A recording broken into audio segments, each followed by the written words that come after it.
In 1957, two astronomers in Mexico pointed a telescope toward a patch of sky near the border of two constellations most people have never heard of. They were hunting for faint blue stars. On the photographic plate that came back, entry number 618 appeared as a violet smudge. Nothing remarkable, just another data point in a catalog that would eventually hold thousands. They had no idea what they were looking at.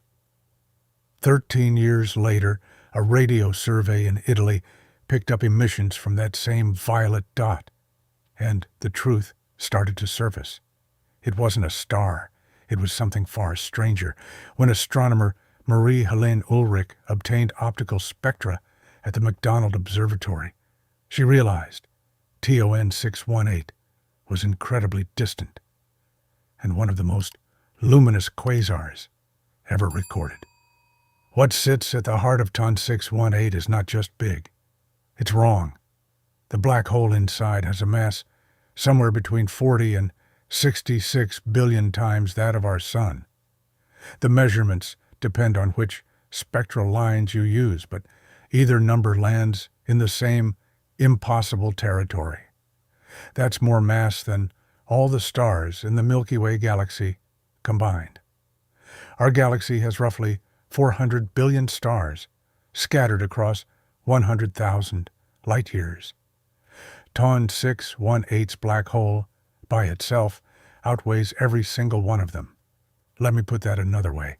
It is 15,300 times more massive than Sagittarius A star, the black hole at the center of our own galaxy. Sagittarius A star weighs in at about 4 million solar masses. TON 618 makes it look like a rounding error. And I haven't even told you the strangest part yet. The event horizon of this black hole, the boundary past which nothing escapes, has a radius of roughly 1,300 astronomical units. 1 astronomical unit is the distance from Earth to the Sun, about 93 million miles. That's more than 60 times the distance from Pluto to the Sun. A beam of light would take weeks just to cross from one side of the event horizon to the other. If you replaced our Sun with TON 618 right now, the event horizon wouldn't stop at Mercury. It wouldn't stop at Jupiter. It wouldn't even stop at Neptune. Pluto would be deep inside it. The Voyager probes, which have been traveling for nearly 50 years and are now in interstellar space, still wouldn't have reached the edge. This is not a black hole that grew slowly over billions of years by nibbling on stars and gas. This is a black hole that ate an entire galaxy's worth of matter and did it fast. And that's the problem. TON 618 sits roughly 10.8 billion light years away, meaning the light we see left when the universe was only about 3 billion years old, 3 billion years after the Big Bang.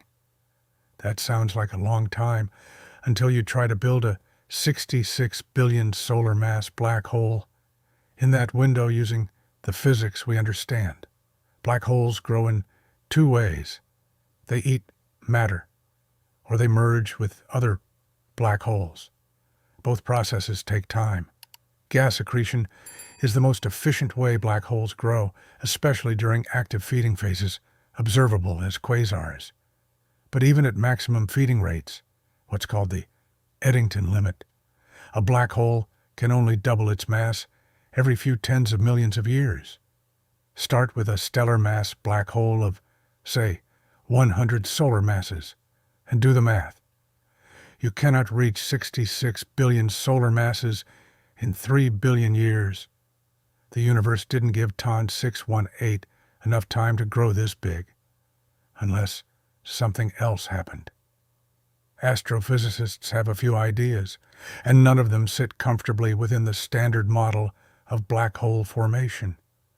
One theory suggests that supermassive black hole seeds formed from the direct collapse of massive clouds of primordial gas, clouds weighing around 100,000 solar masses that skip the star formation process entirely. If you start with a seed that massive, you have a head start. But even then, growing from 100,000 solar masses to 66 billion in the available time requires near constant feeding at rates that push or exceed theoretical limits. Recent simulations show that the chaotic, gas-rich conditions of the early universe could have allowed black holes to experience extreme growth spurts through a process called super-Eddington accretion, feeding faster than the standard limit. In this scenario, radiation pressure that would normally push gas away gets overwhelmed by the sheer density of available material. The black hole gorges itself in brief, violent episodes. Another idea involves dark matter itself. Some researchers propose that if dark matter particles decay, they could inject small amounts of energy into gas clouds, supercharging the conditions needed for direct collapse black holes to form. Each decaying particle contributes an almost negligible amount of energy, but across the entire early universe, it adds up.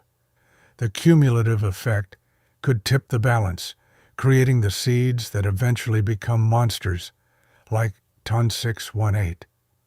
And then there's the possibility no one likes to talk about, but can't quite rule out.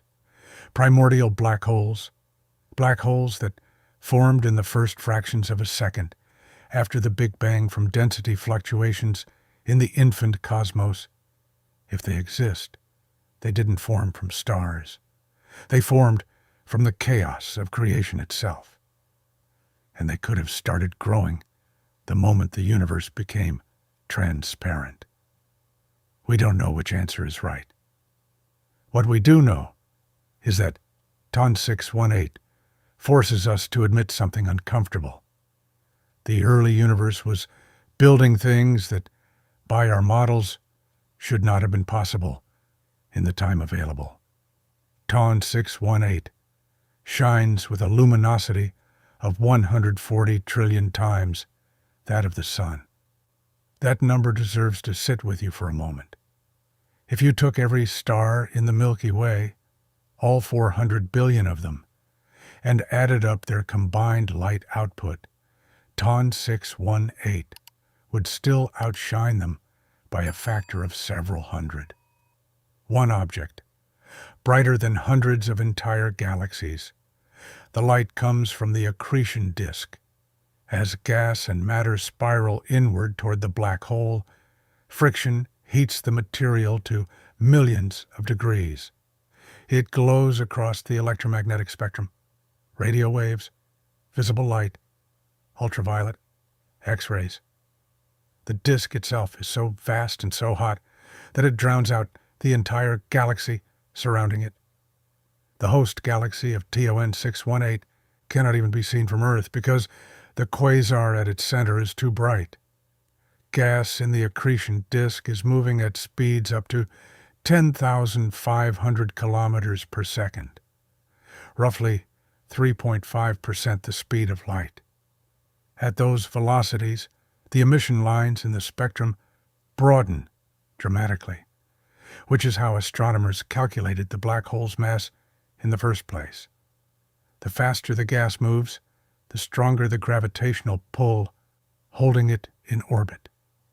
And the gravitational pull at TON 618 is stronger than anything else we've measured. But the quasar is only part of the picture. Surrounding TON 618 is a massive cloud of gas called a Lyman alpha blob, stretching at least 330,000 light-years across, more than 3 times the diameter of the Milky Way. The nebula consists of 2 parts, an intermolecular outflow and an extensive cold gas cloud, each with a mass of 50 billion solar masses, both aligned with radio jets from the central quasar. The extreme radiation from the black hole excites hydrogen in the nebula so intensely that it glows in ultraviolet light. This is not a black hole sitting quietly in the dark. This is a black hole reshaping everything around it on scales that span hundreds of thousands of light years. It's blasting jets of plasma into space. It's ionizing entire nebulae. It's pouring energy into the surrounding gas at a rate that most galaxies cannot sustain for more than a few million years. And it did all of this when the universe was an infant. I want to be clear about what TON 618 represents. It is not an outlier we can ignore. Supermassive black holes existed surprisingly early in the universe, and how they reached those enormous sizes remains one of astronomy's biggest unsolved mysteries. The James Webb Space Telescope has been finding more of them. Massive black holes in the first billion years after the Big Bang that shouldn't have had time to grow. There is a theoretical upper limit to how large supermassive black holes can grow, around 50 billion solar masses for typical conditions. Because beyond that, the accretion disk becomes unstable and starts forming stars instead of feeding the black hole. TON 618 sits right at that limit. Some measurements put it above it. What that tells me is that we're missing something fundamental about how black holes form and grow in the early universe. Either the seeds were far more massive than we think, or the feeding rates were far more extreme, or the universe itself provided conditions we haven't accounted for in our models. Maybe all three. Quasars and Lyman alpha blobs like TON 618 are precursors of modern galaxies, offering insight into the processes that drove galactic evolution in the first few billion years after the Big Bang. By studying TON 618, astronomers can trace how matter was distributed in the early cosmos, how galaxies assembled, and how the first supermassive black holes influenced their surroundings. But here's what keeps me up at night. TON 618 was discovered almost by accident. It sat on a photographic plate for over a decade before anyone realized what it was. With advanced telescopes like James Webb, astronomers are discovering more massive black holes in the early universe than previous models predicted. Every new survey pushes the boundaries farther. Every deeper observation finds another monster that shouldn't be there, which means TON 618 might not be rare. It might just be the first one we noticed. If the early universe was routinely building black holes this massive this quickly, then every assumption we've made about the timeline of cosmic evolution needs to be revisited. The first stars, the first galaxies, the pace of structure formation, all of it might have happened faster and more violently than we thought. Recent findings suggest the early cosmos was far more turbulent and chaotic than previously assumed, creating conditions that allowed black holes to grow at extraordinary rates. And there's one more thing. TON 618 is still out there. The light we see is 10.8 billion years old. The object itself, the actual black hole, as it exists right now in the present moment of the universe, is something we will never observe. Whatever it has become in the intervening 10 billion years is hidden from us by the speed of light and the expansion of space. It could be larger.